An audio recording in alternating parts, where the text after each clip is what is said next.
Hi guys, good morning. मेरा नाम है जितेंद्र नागदा।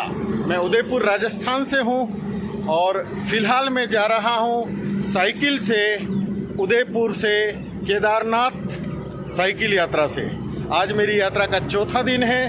अभी मैं पीछे ही रात रुका था यहाँ पे और मॉर्निंग में वहाँ से चाय पी के मैं निकला हूँ और आज मेरा टारगेट है 70-70 किलोमीटर साइकिलिंग का। मेरी यात्रा बढ़ रही है अजमेर तरफ, फिर जयपुर, फिर उधर वो।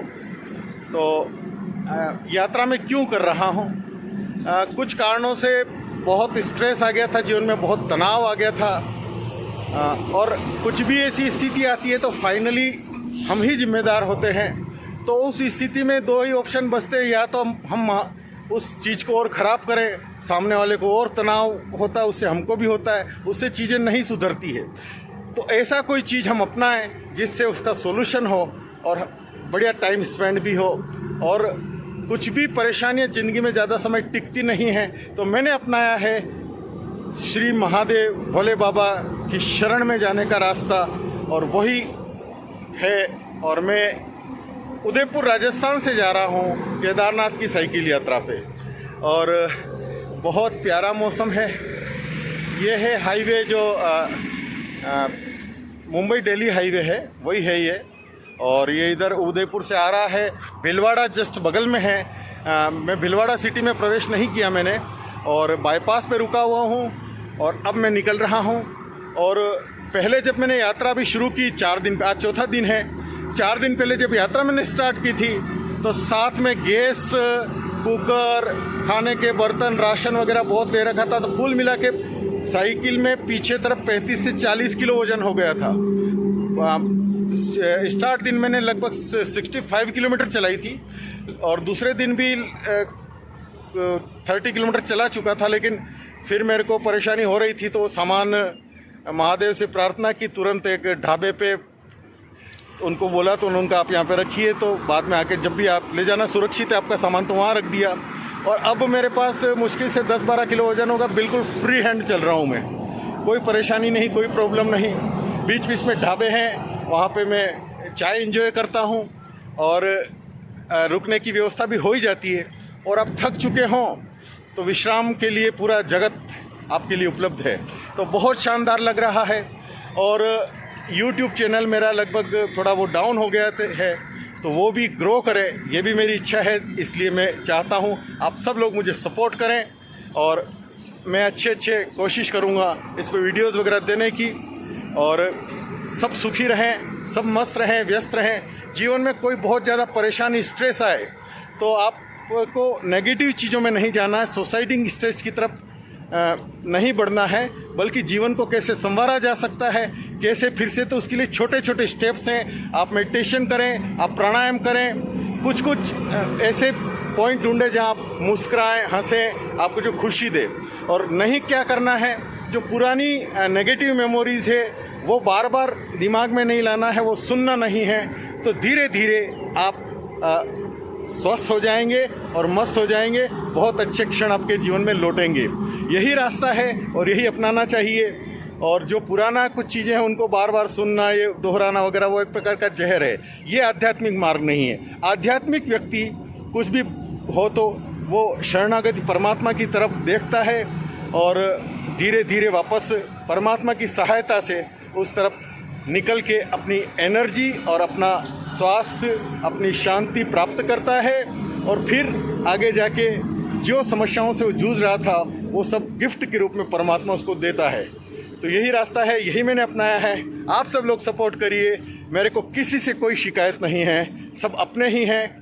हमारी ही गलतियां होती है, कुछ चीज़ें होती है, कुछ परिस्थितियां होती है। हम सोचते हैं हम दूसरे के अच्छे के लिए कर रहे हैं, उनको राय दे रहे हैं वगैरह, लेकिन बार बार से किसी को भी स्ट्रेस हो सकता है। तो सबसे प्रार्थना है कि प्लीज़ सपोर्ट करें। और ये प्यारी यात्रा, अभी टी-शर्ट खोल के मैंने ये शर्ट कानपुर से लिया था। देखो पहनावे से भी फ़र्क पड़ता है। ये शर्ट लेते ही मुझे एकदम ताजगी, पहनते ही, और वो तो कपड़े भी चेंज करके देखो, परिस्थितियाँ चेंज करके देखो, तो ये सब होता है। ये कोई वो ऐसी गॉसिप या मजाक वाली बात नहीं है। तो फ़िलहाल मैं यहाँ हूँ और मेरी साइकिल भी आपको बता दूँ मैं। साइकिल जिससे मैं यात्रा कर रहा हूँ वो ये है। ये अपने जो देशी जो लोकल साइकिल होती वो ही है, एकदम नई भी नहीं है लेकिन मेरे लिए ठीक है। और वो गियर वाला सिस्टम इनमें नहीं रहता, इनमें आपको पूरा जोर लगाना पड़ेगा। ये मेरा लगेज है, ये बहुत ही अच्छा मजबूत बैग कानपुर की कनकलता जी ने हमको भेंट किया था। बहुत मजबूत, ऐसे मजबूत बैग मेरे को ख़रीदारी का अनुभव ही नहीं है। और इसमें जो है वो एक मैट है बिछाने का, वो जो नहीं रहता वो जो बर्फ़ वगैरह में बिछा सकते, मतलब ठंडक में। और इसमें मेरे कुछ कपड़े वगैरह, मोबाइल कैमरे, चार्जर वगैरह। तो ये है मामला। और इसी से और पहले वज़न बहुत ज़्यादा था और हल्की साइकिल है और अच्छी चलती है। आज मुझे इसमें ऑयलिंग करानी है और कितना प्यारा नज़ारा है देखिए आप। और इस तरफ पूरी पहाड़ियाँ, छोटी छोटी जंगल, अरावली की पहाड़ियाँ बोलते हैं इनको, मेवाड़ क्षेत्र में ये है। और हाईवे रात दिन जागता रहता है, चलता रहता है। लोग अपनी अपनी मंजिलें तय करते हैं इसके द्वारा और हम भी अपनी मंजिल की तरफ बढ़ रहे हैं। और वो है केदारनाथ समेत 4 धाम। सबका सपोर्ट तो है ही, लेकिन ये है मेरे नर्मदेश्वर महादेव। नर्मदा नदी से जो प्राप्त होते हैं ऐसे, उनको साक्षात महादेव का स्वरूप माना जाता है। मैंने 2 बार पैदल नर्मदा परिक्रमा की थी, तो वहीं से आशीर्वाद रूप से और इनको आसन दिया है कनकलता मिश्रा जी ने, और ये इसमें खुश है, मैं कहता हूँ। और भारतीय जगत की एक बहुत ही आध्यात्म की एक बहुत ही धारणा है सर्वात्म भाव। तो हम सर्वात्म भाव के उपासक बने। सर्वात्म भाव में ये है कि जो कुछ सब हैं वो हमारे ही हैं। थोड़े उठापटक हो सकती है, कुछ हो सकती है, तो सर्वात्म भाव हमारी ही तो आत्मा के सब अंश हैं। यही हमारे चेतना के स्तर पे और हमारी मूल प्रवृत्ति हमारा संस्कृति की है। तो आइए हम सब सर्वात्म भाव के उपासक बने। नर्मदा किनारे ओमकारेश्वर ज्योतिर्लिंग है और वहीं पे है मार्कंडे संन्यास आश्रम। इसके संस्थापक थे स्वामी श्री रामानंद सरस्वती जी। बहुत ही दिव्य संत थे और मुझे बहुत प्यारे लगते थे। मैं उनको गुरु रूप में ही मानता हूँ।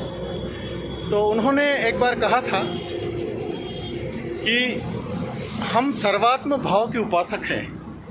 यदि हमारे दांत से हमारी जीवा में कट लग जाए, मतलब जीवा कट, हमारी जबान कट जाए, थोड़ी सी कुछ हो जाए, तो हम अपने दांत को तोड़ के अलग थोड़ी कर देते हैं। वो हमारा ही है और धीरे धीरे आपसी वो करके स्थितियां ठीक हो जाती हैं। हम सर्वात्म भाव के उपासक हैं। यदि हमारी जीवा से हमारे दांत से जीवा में कुछ चोट पहुंच जाए तो हम दांत को तोड़ के अलग थोड़े ही कर देते हैं। बड़े प्यारे बोलते थे, अभी मुझे अचानक याद आया वो।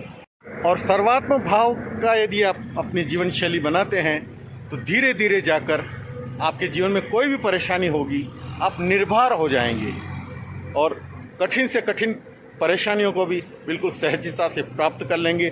जीवन के घनघोर संघर्ष भी आपके लिए एक जस्ट रास्ते के एक दृश्य की तरह से होंगे और आप पूरी कलरफुल लाइफ भी जी पाएंगे।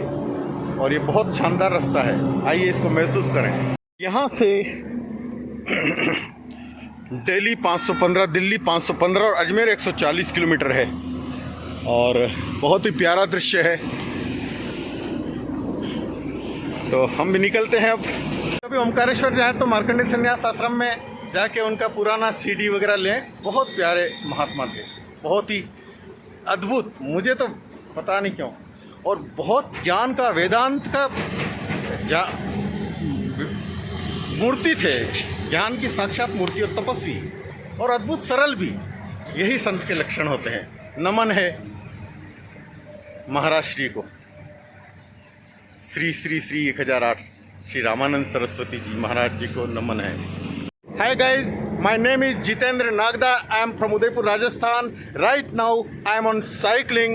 साइकिल से जा रहा हूँ मैं उदयपुर से केदारनाथ। आज मेरा 4था दिवस है यात्रा का और मैं बढ़ रहा हूँ अपने लक्ष्य की तरफ। सब सपोर्ट करें, सब मेरे हैं, सब अपने हैं।